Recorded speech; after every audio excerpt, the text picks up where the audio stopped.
We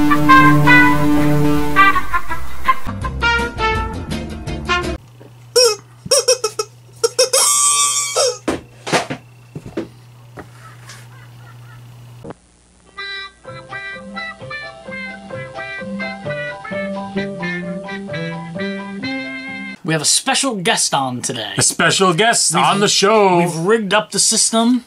We're going to be able to go live today, for the first time ever in the attic. This is incredible. To speak to another YouTuber. Another YouTuber? Who is it? Amiga Bill from The Guru Meditation. Amiga Bill!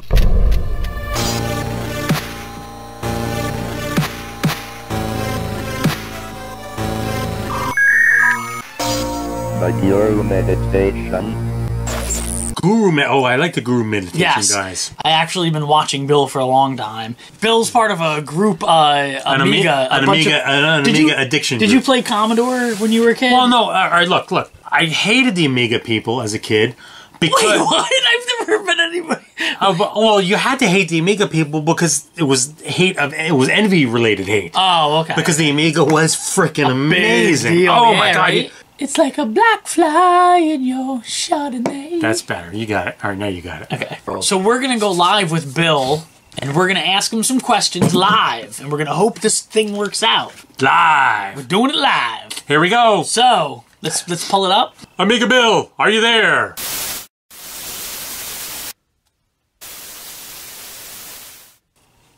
Amiga Bill? Amiga Bill, are you there? Hey, what's up, guys? Oh, hold on, wait. Put on your virtual reality goggles. All right.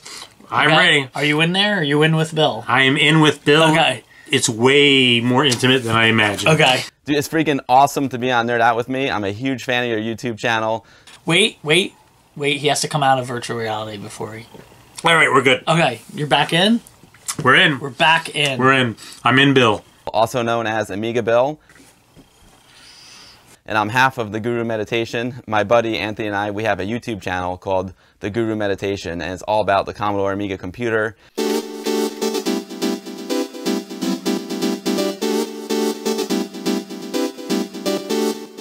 We have like really big Commodore Amiga collections that we've acquired over the years. We've bought new stuff, but most of the stuff is like equipment that we had back in the day, and so we're just like pulling it all out of storage, getting reacquainted with it, and documenting it for you guys because we're really into history. We love computer history, and we want to try and preserve the Amiga history and computer history as much as possible. We make how-to videos, we do live streams, and we get out into the world and do show reports from Amiga shows and retro shows around the world. That's the gist of our channel, and when Anthony's not around, I also stream solo over on Twitch. It's twitch.tv/AmigaBill. I do mostly games over there. Our YouTube channel is, it's more oriented towards like hardware and software and like cool projects that we do, where the Twitch channel is mostly gaming, but I do some creative streams over there as well. So thanks so much for having me on today. First we want to know, what is it and why do you love Amiga? Well, the Amiga is a really special computer. It is obviously near and dear to my heart, and I love it for a whole bunch of different reasons. I mean, first of all, like back then, it was like the most amazing computer of all time. It was way ahead of its time. The Amiga computer. What can it do? Well, what do you want it to do? I need some more help. Here I have my original Commodore Amiga 500. It came out in 1987. It's the best-selling Amiga of all time. I mean, just look at this sucker, man. Ain't she beautiful? That ham mode, 4096 colors on the screen at the same time. The Mac was black and white. The PC had like 16 colors max. Maybe it was even CGA at the time, I don't know. But these graphics just blew everything else out of the water, and it had like the best games. This thing was a games machine. The games looked gorgeous, and they were the closest to the arcade that I'd ever seen a game be before. Like when I first saw like the Amiga version of Marble Madness, the Amiga version of Breakout, which is called Arkanoid. It's just freaking awesome. And I was like, oh my god, I love this computer. I gotta have it. How did that work for you in virtual reality, that answer? It's intimate. Okay. We have another question for you, Amiga Bill. Amiga Bill, answer our question. What's your fondest gaming memory from childhood? You know, I'm sitting down here in my parents' basement right now. The basement that I grew up with. It was built in like 1968. You can see nothing has changed much since then. There's still like the wood paneling on the walls. I used to play with my Amiga right over there in that back corner. And then over there by the TVs, like by that little multimedia area, is where I had my first video game experience. So I guess maybe that's my favorite one. I got a little prop over here. It's more than a prop. This is the first game system that I ever had. This is the Coleco Telstar Arcade. Coleco may ring a bell to Nerd Out With Me viewers. This is the same Coleco that made something called the ColecoVision, which came out later. This Telstar Arcade came out in the late 70s. But ColecoVision, obviously, super popular gaming console. Coleco, the same company that also made Cabbage Patch dolls, icons of the 1980s. Anyway, this Telstar Arcade was my first console, man. This is like obviously pre-NES, pre-Intellivision, pre-ColecoVision. And I mean, look at this thing. It's got 3 games. It's got Road Race, Tennis, and Quick Draw, right? I mean, look how Road Race is pretty rad, man. It's got like a steering wheel, a gear shifter. We got this game here, this Quick Draw game. Check out this rad gun. One of my favorite, video gaming memories is like literally like sitting right over there by that media console, playing with this Telstar Arcade. My dad bought it for me. We'd play together. There's some good 2-player Pong games going back then. And the thing I really love about this too is you can see like they used to design these consoles to match family rooms of people in the 70s. You can see it's got like the faux wood paneling here, and you can see we got the faux wood paneling up on the wall. So it just blends in, man. That's why I had to like take it off. I had to take it off the counter here because it just blends right into the background. Yeah, now see, I never played the game that Amiga Bill mentioned. Right, which is that game I never played. So I would like to know, I'd like him to tell us a little bit about the Amiga Club. At the Amiga Club, Amiga Club. So Anthony and I met back when I was 12 years old, and we met at this user group. Like back then, before the internet, people actually used to like get together and talk about the Amiga. You had all different user groups. I'm sure they had like Commodore user groups, you had PC user groups, and we went to an Amiga user group. They had this Amiga user group in a store in White Plains, New York called Software Link. There was a really big user group down in New York City called Amuse, and we live up in White Plains, which is like 35 minutes north of the city. So they made like a satellite group called Amuse Westchester, and they met in Software Link in White Plains, New York, and that's where Anthony and I met.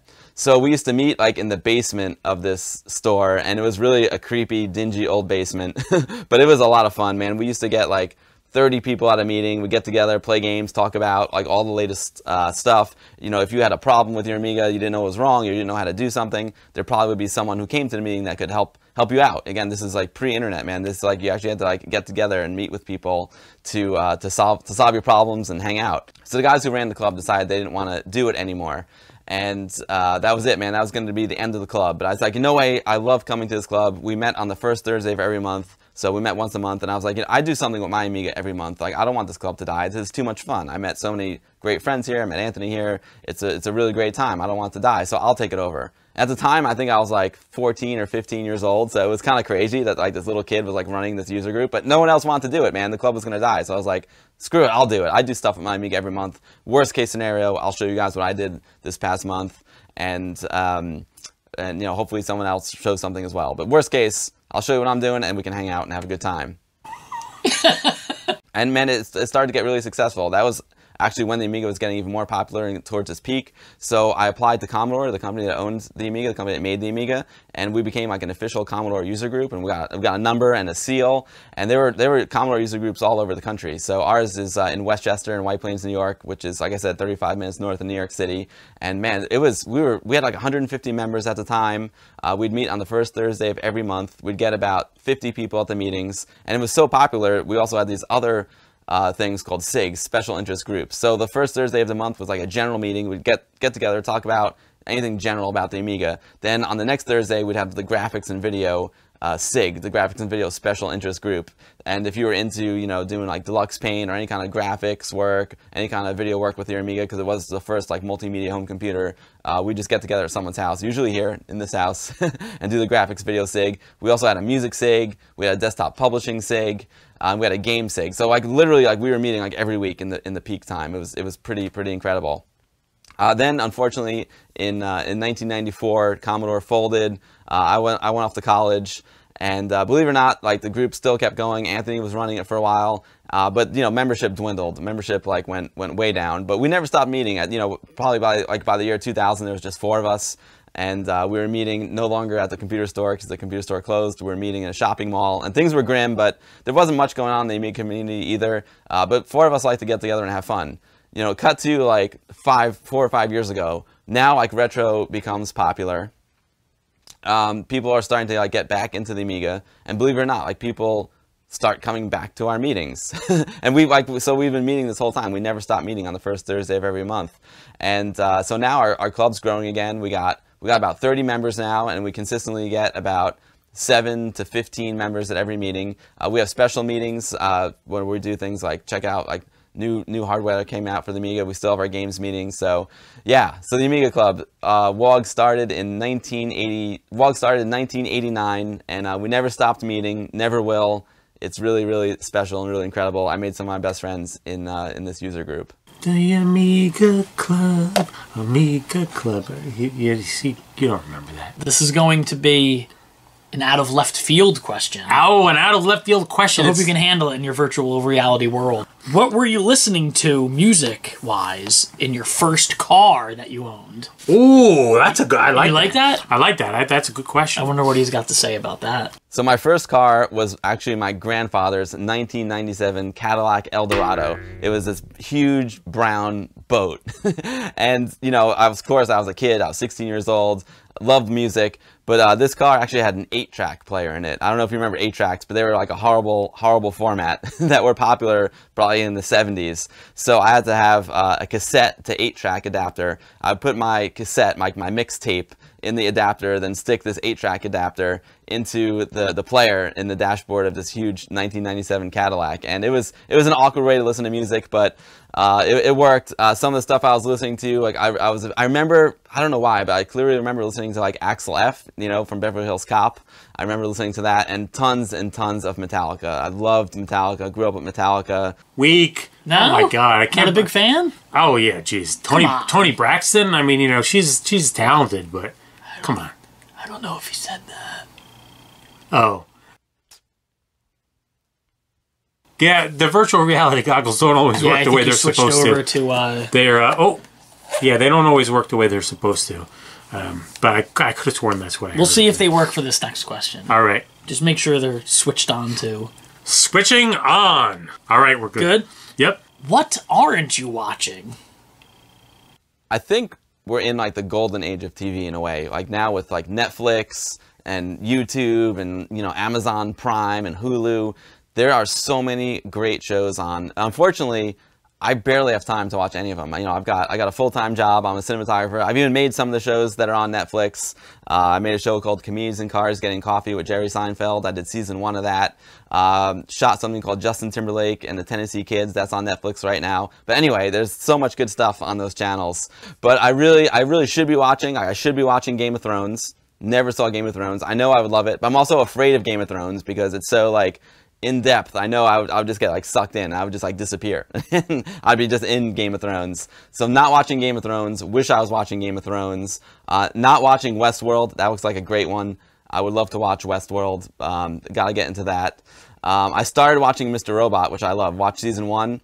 But then, again, life got in the way. So I'm not watching Mr. Robot, but I will watch the rest of Mr. Robot. I'm also not watching *Halt and Catch Fire*, another great show about, you know, early days of computers, right up my alley. Again, I watched season 1, and then I just couldn't pick it up again because life got in the way. But I plan on picking up some *Halt and Catch Fire* as well.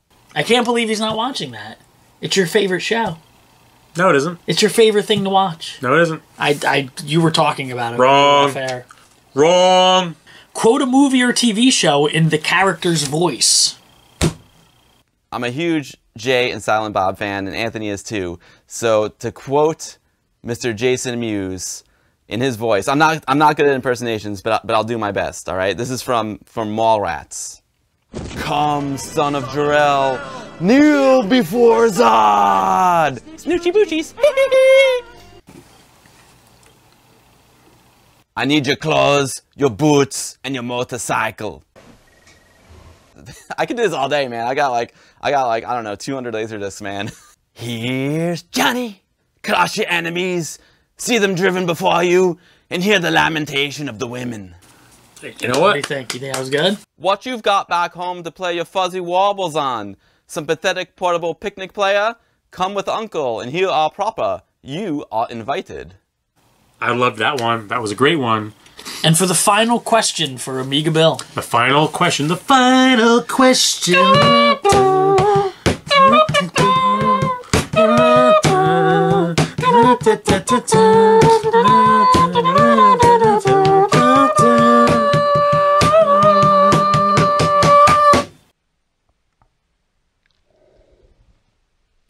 The ice cream man comes down your street and touches a chord with you. So try to maintain composure. You can only get one thing. Only one. You only have one choice. You can't go the Eric route. You can't buy the whole place. It's still pretty easy, though. What do you get? I hear the ice cream man coming. What's my favorite ice cream? What do I get? Oh man, it's a tricky one. The ice cream man is actually like kind of scary. And I remember my buddy Chris and I back in the 90s, we used to watch this movie called Terror in the Aisles. It was a compilation film. Remember like in the 90s they had compilation films? Like Amazon Women on the Moon and was that the one with the death, Faces of Death. That shit was crazy, man. Anyway, so Terror in the Aisles was like a compilation of like all like great murders in like 80s like horror movies. And there was this one where this guy rolls around. I don't remember the original movie. I'll have to Google it. But he rolls around in his ice cream truck and like lures kids in and then kills them. And he used to drive around and he had like this really creepy smile. He's like, hey, hey, hey. Now he's out, rehabilitated with a brand new job. Here you go. Like doing all this crazy stuff. So I'm a little creeped out by the ice cream man, but you know, when the good humor man comes down the street, I guess I'm going Chipwich. Like, you know, Chipwich never gets old, not too sweet. Chocolate chip cookies are my favorite, and you know, what's better than a little chocolate chip cookie with some vanilla ice cream, you know, in the middle. Love me some Chipwiches. You always get the toasted almond. Can I get out of this? No, you have to stay in for the end where we thank Bill. Oh, the coup de grace. We thank Bill for coming on the show. Well, guys, thanks so much for having me on. Like I said, it was an honor to be on your show. I love you guys. Your channel is just amazing. You remind me of myself and Anthony so much. I think I'm Tig and Anthony's Eric. That's my guess. I think I'm Tig. I shouldn't have shaved. I look more like Tig when I don't shave. But yeah, we're huge fans of your show, and you know, we really, really appreciate you doing this for us. That's super kind. That you're giving back to the community, giving back to other YouTube channels that you guys like. That's super, super cool of you, man, and we really appreciate it. Thank you, Bill. Thank you. And I hope that Eric didn't cause you too much harm in the virtual world. Thanks so much, guys. Cheers. Amiga forever. We will see you on episodes of the Guru Meditation. If you dig our videos, smash that subscribe button. And if you want to be notified when we post a new video or go live, click the bell notification button. I'm beat, man. I'm still hungover. Still hungover from the WOG meeting, man. Lots of beer last night. Drink Dr. Pepper, Dr. Pepper, 'cause it never lets you down. Frosty, man.